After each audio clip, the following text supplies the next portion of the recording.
पता रहना चाहिए। तो मेरा नाम है आकाश संजय खुबरागड़े, मैं दिल्ली यूनिवर्सिटी से पीएचडी कर रहा हूँ। सोशोलॉजी डिपार्टमेंट है और दलित पॉलिटिक्स में मेरा टॉपिक है पीएचडी का। और निरंतर मैं सोसाइटी के साथ इंगेज करता हूँ, स्टूडेंट एक्टिविज्म में मैं इंगेज करता हूँ। और जो बेसिकली शेड्यूल ट्राइब के मुद्दे हैं, मैं उसके अलावा दूसरे किसी भी मुद्दों के ऊपर ध्यान नहीं देता। तो ये मेरा एक छोटा बैकग्राउंड है।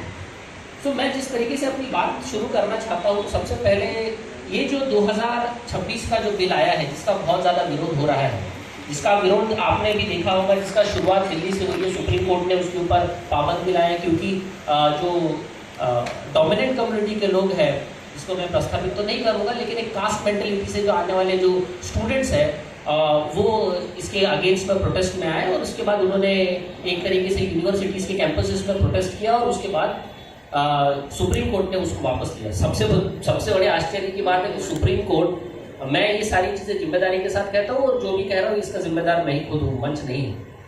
सबसे पहले मुझे समझने की, आप लोगों को समझने की बात है कि शेड्यूल कास्ट और शेड्यूल ट्राइब ने निरंतर साथ ही साथ ओबीसी के साथ मिलकर निरंतर इतने सारे आंदोलन करते हैं। कई बार हम लोगों ने देश बंद का भी नारा दिया, लेकिन इतने तत्पर और एकदम सामने आके सुओ मोटो नोटिस लेके किसी भी सुप्रीम कोर्ट ने और या फिर किसी भी गवर्नमेंट ने हमारे फेवर में काम नहीं किया है। इसी से आपको समझ में आता है कि हमारी जहाँ से हम लड़ाई लड़ रहे हैं सामाजिक न्याय की, वहाँ हम कहाँ खड़े हैं। 2026 में जो यूजीसी का जो नया एक्ट आया है, उसमें ज़्यादा परिवर्तन नहीं है, ज़्यादा बदलाव नहीं है। अगर आप माननीय अभी मंच पे सुखदेव थोराट सर नहीं है, जो इससे पहले 2012 का जो रेगुलेशन है उसके लिए बहुत ज़्यादा इंपॉर्टेंटली उन्होंने काम किया है, उन्हीं के नेतृत्व में बना है। उनका अगर बीबीसी का इंटरव्यू आप सुनेंगे तो उन्होंने स्पष्ट कहा है कि इसमें ज़्यादा बदलाव नहीं है, जबकि कुछ तो ऐसी चीज़ें हैं जिस वजह से ये मौजूदा जो बिल है वो पुराने बिल से या पुराने रेगुलेशन से थोड़ा कमज़ोर भी दिखाई देता है। जिसमें डिस्क्रिमिनेशन के फॉर्म्स को बहुत ज़्यादा उन्होंने हाईलाइट किया गया है कि डिस्क्रिमिनेशन के फॉर्म्स 2012 में बताए गए थे, 2026 के नियमों में वो फॉर्म्स नहीं बताए गए। अगर आप योगेंद्र यादव को सुनेंगे, जो ओबीसी के उस टाइम पे 2012 के जब रेगुलेशन बन रहे थे, उस टाइम पे वो यूजीसी के कमेटी में थे, तो योगेंद्र यादव को भी आप सुनेंगे तो उनका भी यही कहना है कि 2012 और 2026 के रेगुलेशन में ज़्यादा फर्क नहीं है। सो क्या फर्क है जिसके वजह से जो डोमिनेंट कम्युनिटी के लोग हैं, कास्ट मेंटेलिटी से आने वाले जो विद्यार्थी है, उन लोगों में ऐसा क्या बात हो गई कि भाई एकदम देश भर में आंदोलन करना चालू कर दिया और सुप्रीम कोर्ट में बैठे हुए जजों ने उसको एकदम ले लिया कि भाई ये तो असमानता पैदा हो गई है देश में। तो हमको समझना है कि एक बहुत बड़ा वर्ग जिसको ये एक तरीके से एक मानसिकता जो है, डोमिनेंट मानसिकता क्षत्रिय बनाने को तुला हुआ है, वो मानसिकता को इस बिल के थ्रू, इस एक्ट के थ्रू लाया गया है और उसको बताया गया कि आपके साथ भी डिस्क्रिमिनेशन होता है। और वो वर्ग है ओबीसी वर्ग। आप देखेंगे देश भर में ओबीसी का समुदाय से जो लोग आते हैं, उन लोगों को क्षत्रिय बनाने के पीछे विचारधारा निरंतर काम कर रही है। और जब इस विचारधारा के लोगों को पता चलेगा यूनिवर्सिटी और यूजीसी के रेगुलेशन थ्रू कि आपके साथ डिस्क्रिमिनेशन होता है, तो ये यूनिवर्सिटी से निकल के शहरों में आती है ये बात, और ये शहरों से निकल के गाँव में जाती है, और गाँव से निकल के ये राजनीति के मुद्दों को बदलने के लिए उपयोगी कारगर होती है। इसलिए सामाजिक न्याय की लड़ाई में अगर ओबीसी SC/ST के साथ आके खड़ा होता है, सामाजिक न्याय की लड़ाई में अगर SC/ST के साथ ओबीसी आगे खड़ा होता है, तो निर्णायक परिवर्तन इस देश में देखने मिल सकता है। इसी तरीके का आंदोलन मंडल आयोग के टाइम पे भी आपने को देखने मिला था। वो तो ज्यादा तीव्र था, उसमें तो ज्यादा तीव्र रूप में प्रोटेस्ट हुए थे, जबकि शेड्यूल कास्ट और शेड्यूल ट्राइब के लिए रिजर्वेशन पहले भी लागू था। उसी तरीके से जैसा आज शेड्यूल कास्ट और शेड्यूल ट्राइब के लिए रेगुलेशंस पहले से 2012 से लागू है। तो हम लोगों को समझने की जरूरत है कि मुद्दा यहाँ पे पेच कहाँ फंसा हुआ है। पेच यहाँ फंसा हुआ है कि सामाजिक लड़ाई में ओबीसी जो है वो शेड्यूल कास्ट और शेड्यूल ट्राइब के साथ आके खड़ा ना हो। ये एक मुद्दा है, आप लोगों को ये बहुत इंपॉर्टेंटली समझने की जरूरत है। उसके ऊपर अब मैं बात करता हूँ कि जिन जातिवादी मानसिकता के जो स्टूडेंट्स हैं, जो ब्राह्मणवाद जिंदाबाद का नारा देते हैं और पुरुषों के कंधों पे जीन्स पैंट और टी-शर्ट पहन के खड़े होते हैं और वो कहते हैं कि ब्राह्मणवाद जिंदाबाद, उनको पता रहना चाहिए कि भाई जीन्स पैंट और टी-शर्ट पहनने की आज़ादी और साथ ही साथ पुरुषों के कंधे पे खड़े होने की आज़ादी आपको ब्राह्मणवाद ने नहीं दी, ये सामाजिक न्याय की लड़ाई के बाद ही मिली। तो मैं अपनी बात शुरू करता हूँ। हमारा एक संगठन है, HRPF के थ्रू हम ह्यूमन राइट्स प्रोटेक्शन के थ्रू हम काम करते हैं। नागपुर में, महाराष्ट्र में बड़े बड़े मुद्दे हम लोग उठाते हैं। सो हमने कुछ आरटीआई डाली है। ये आरटीआई के हमारे संगठन के जो सचिव है आशीष भाऊ फुलझेले और दूसरे हमारे संगठन से जुड़े हुए हैं राजीव भाऊ कुबरागड़े, ये उनकी जिम्मेदारी रहती है, वो आरटीआई डालते हैं और गवर्नमेंट से आरटीआई के थ्रू डेटा मंगाते हैं। तो ये कुछ डेटा है मेरे पास। अब ये डेटा में आप देखने वाली बात है कि ये डेटा को 2022 का डेटा है, ये पार्लियामेंट, देश की जो पार्लियामेंट है वहां पूछा गया सवाल है, उसके बाद है। तो इसमें पूछा गया था कि शेड्यूल कास्ट और शेड्यूल ट्राइब का ड्रॉप आउट रेट कितना है। सो ये पिछले 2014 से 2020 तक का पूछा गया था कि drop out rate schedule caste schedule tribe के बच्चों में और अदर बैकवर्ड्स मतलब ओबीसी के बच्चों में कितना है। वो आईआईटीज और आईआईएम्स जो होता है उसमें पूछा गया था। सो आप देखिए शेड्यूल कास्ट और शेड्यूल ट्राइब के बच्चों का जो वो है तो उसका 480 बच्चों ने ड्रॉप आउट लिया है आईआईटीज में। आईआईएम में 321 बच्चों का ड्रॉप आउट है। जिस इंस्टीट्यूशंस में जाने के लिए शेड्यूल का शेड्यूल ट्राइब का बच्चा मेहनत करता है, अप्रतिकूल परिस्थितियों को मात देके ऐसे इंस्टीट्यूट्स में पहुंचता है, वहां वो बच्चा जाके ड्रॉप आउट लेता है और गवर्नमेंट से जब पूछा जाता है कि भाई इसका कारण क्या है, तो गवर्नमेंट बोलती है इसका कारण ये है because of the personal choices, कि उनकी पर्सनल चॉइस है ये, क्योंकि उन्हें कभी कभी गलती से कोई गलत कोर्स मिल गया, इस वजह से उन्होंने छोड़ के चली जाती। इसको डिस्क्रिमिनेशन से नहीं जोड़ा गया है, मैं आगे बताऊंगा कि इसका डिस्क्रिमिनेशन से क्यों लेन देन नहीं है। साथ में ये भी कहती है कि हम लोग, और इसके लिए ये सवाल ये भी पूछा गया तो कि गवर्नमेंट इसके लिए क्या करती है, ड्रॉप आउट है तो आप मानते हो ये ना कि ड्रॉप आउट है, तो ये बताती है कि हम ट्यूशन फीस में वेवर देते हैं आईआईटीज में। भाई ये तो कॉन्स्टिट्यूशनल राइट है, ट्यूशन फीस एससी एसटी के लिए माफ है, ये तो सबको पता है। तो ये कौन सा गवर्नमेंट का पॉलिसी जो कंटिन्यू इंप्लीमेंट कर रही है, तो इसको इस तरीके से ढोल पीट के आरटीआई के रिजल्ट में हमको बता रही है ये कि ये हम इसको फेवर देते हैं और इससे हम प्रोत्साहित बढ़ाने की कोशिश करते हैं। दूसरा डेटा हमने 26/7/2023 का डेटा है, जिसमें हमने पूछा गया कि पिछले 5 साल में शेड्यूल कास्ट शेड्यूल ट्राइब और ओबीसी के बच्चे ने कितने कमिटेड सुसाइड किए हैं, इंस्टीट्यूशनल वाइज हमने पूछने की कोशिश की है। सो उन्होंने, और साथ में इसमें ड्रॉप आउट का भी डेटा हमने पूछने की कोशिश की। आप जान के आश्चर्य हो जाएंगे, हमको 2016 का रोहित वेमुला जो एक आत्महत्या की है सेंट्रल यूनिवर्सिटी से, जिससे पूरा देश में आग लग गई।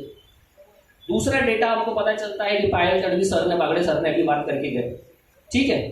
तो इसमें, इससे पहले मैं बताना चाहता हूं कि इसमें मैक्सिमम ड्रॉप आउट के भी केसेस है। तो ड्रॉप आउट के केस में क्या बोलती है गवर्नमेंट 2023 में, ये बोलती है कि क्योंकि ये बच्चों को पब्लिक सेक्टर्स में जॉब लग गई, क्योंकि इनके प्रोफेशनल एंटरप्रेन्योर्स इन्होंने खोल लिए और प्रोफेशनल पर्सनल प्रेफरेंस के थ्रू इन्होंने ड्रॉप आउट लिया। अब आप बताइए, पिछले गवर्नमेंट खुद अपना डेटे में बताती है कि पिछले 45 साल के सबसे ज्यादा अनएम्प्लॉयमेंट अभी चल रही है कंट्री में, और यहाँ ये बता रहा है कि पब्लिक सेक्टर में हमारे लोग जा रहे हैं एससी एसटी ओबीसी के। आप सोचिए कितना कॉन्ट्रडिक्टरी है कि एक तरीके से शेड्यूल का शेड्यूल ट्राइब के बच्चों को नौकरियां नहीं मिल रही है, और यहां से हम लोग जब ड्रॉप आउट ले रहे हैं तो वो बोलती है कि क्योंकि हम ये जो बच्चे हैं वो पब्लिक सेक्टर्स में जा रहे हैं, इस वजह से ये ड्रॉप आउट ले रहे हैं। असो रहो इन लोगों का चॉइसेस। तो मैं आपको ये सारी चीजें बताने के पीछे बहुत मकसद है मेरा। मैं कुछ इसका यूजीसी बिल 2012 पे आना चाहूंगा। अभी 2019 में पूछा गया कि कितने शेड्यूल का शेड्यूल ट्राइब और ओबीसी के बच्चों ने आईआईटीज, आईआईएम, एम्स, एनआईटी, आइजर इस तरीके के इंस्टीट्यूट्स में सुसाइड किए। तो आप जान के आश्चर्य हो जाएंगे, 2019 में 18 बच्चों ने इस तरीके के इंस्टीट्यूट्स में सुसाइड्स किए। 2020 में 9 बच्चों ने सुसाइड्स की है। 2021 में 11 बच्चों ने सुसाइड की है। 2022 में 13 बच्चों ने सुसाइड की है, 23 बच्चों ने सुसाइड की है, और 2023 में 14 बच्चों का सुसाइड है। ये किस बेसिस पे हुआ है? एससी एसटी के बच्चों को अगर देखा जाए हम्बल और पुअर बैकग्राउंड से तो वो पहले भी आते हैं, तो गरीबी के चलते तो नहीं किया, इतनी मेहनत करके इंस्टीट्यूशन में पहुंचे हैं, सीट एक्वायर की है, तो मतलब कहीं ना तो कोई पढ़ाई झेप रही होगी उनको, तभी तो पहुंचे होंगे ना, है कि नहीं? तो ऐसा यूनिवर्सिटी में जाने के बाद क्या हो जाता है कि इतनी बड़ी संख्या में हमारे बच्चे सुसाइड कर लेते हैं। तो हमको समझने की जरूरत है कि ये कहीं ना कहीं डिस्क्रिमिनेशन से लिंक है। जब इसी सवाल में हमने जब ड्रॉप आउट रेट पूछा गया, तो आप देखिए 2019 में सुसाइड अलग हो गई, ड्रॉप आउट का रेट देखिए। ड्रॉप आउट में इसी इंस्टीट्यूशंस में 2019 में 8,200 8,245 बच्चों ने 8,245 बच्चों ने ड्रॉप आउट लिया है SC ST OBC के।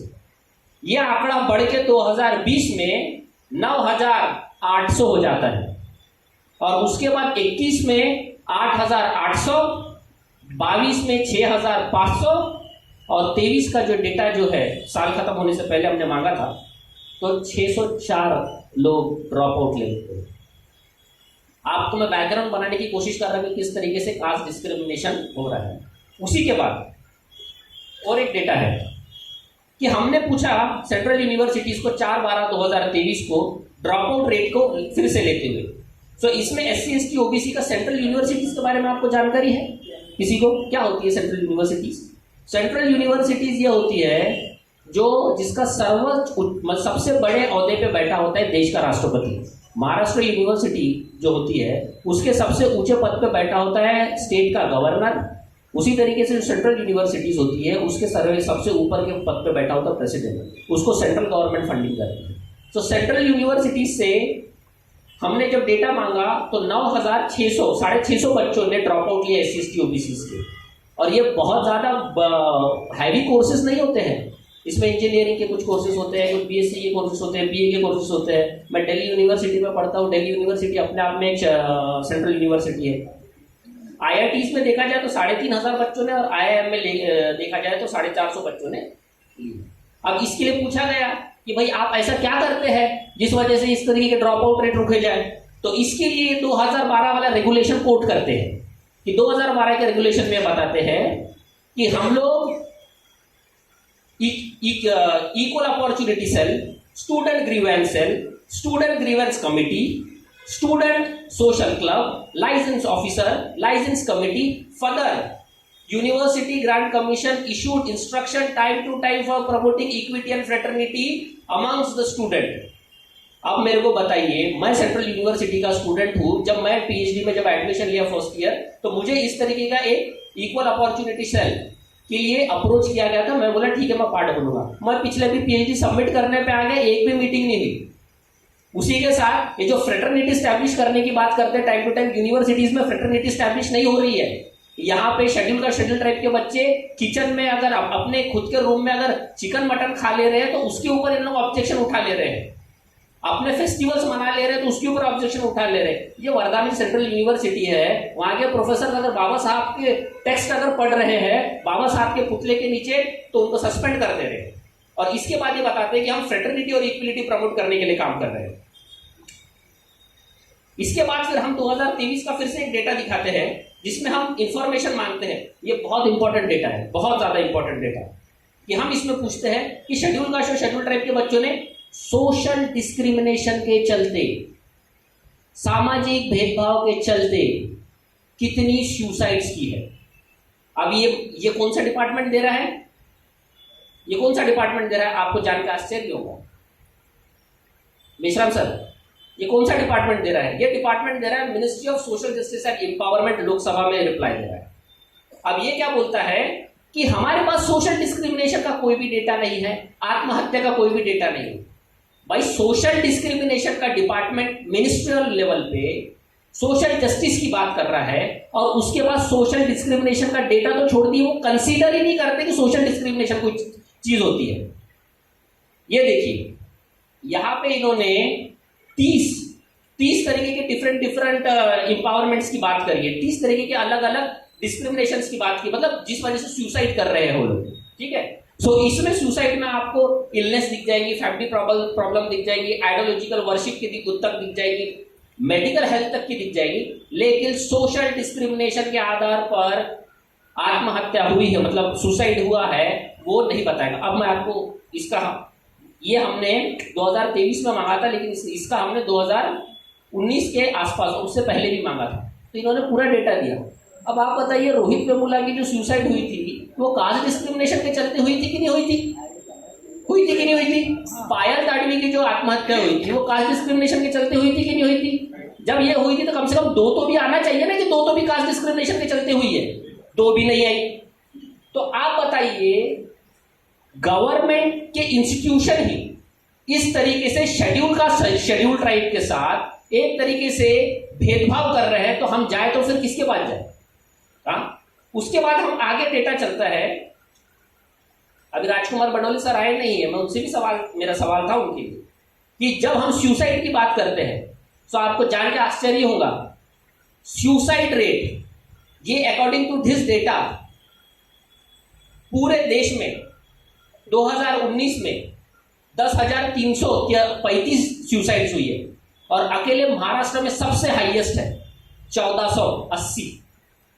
उसके बाद 2020 में 12,526 सुसाइड्स हुई है, महाराष्ट्र उसमें सबसे आगे 1650। 2021 में उससे आगे निकला महाराष्ट्र और देश भी 13,080 और महाराष्ट्र का है 18,035।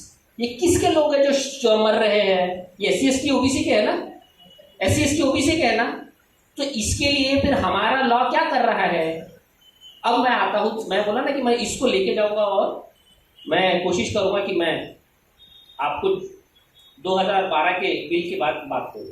अब 2012 का जो रेगुलेशन आया है, ये कब आया है? ये 2012 में आया है। 2012 में आने के बाद भी 16 में रोहित वेमुला की डेथ कैसी हो गई, 19 में पायल तडवी की डेथ कैसी हो गई, और निरंतर जो बच्चे ड्रॉप आउट कर रहे हैं वो कैसे हो गए? ये ऐसे हुए और इसी के कारण ये 2026 का बिल लाने में आया, क्योंकि इसी को ग्राउंड पर रखते हुए रोहित वेमुला की मम्मी और पायल तडवी की मम्मी जब सुप्रीम कोर्ट गई तो उनका यही था कि ये जो यूजीसी के रेगुलेशंस है इसको स्ट्रॉन्ग मैकेनिज्म थ्रू इंप्लीमेंट करवाया जाए।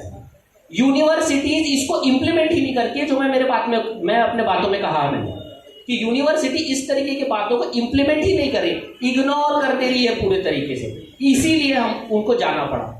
इसके अलावा वो देने के अलावा हमको गवर्नमेंट ने एक ऐसा ढीला सा यूजीसी ने एक ऐसा ढीला सा हमको लॉ दे दिया जिसका विरोध होते बराबर वो गवर्नमेंट खुद डिफेंड नहीं कर पाई, यूजीसी खुद डिफेंड नहीं कर पाई।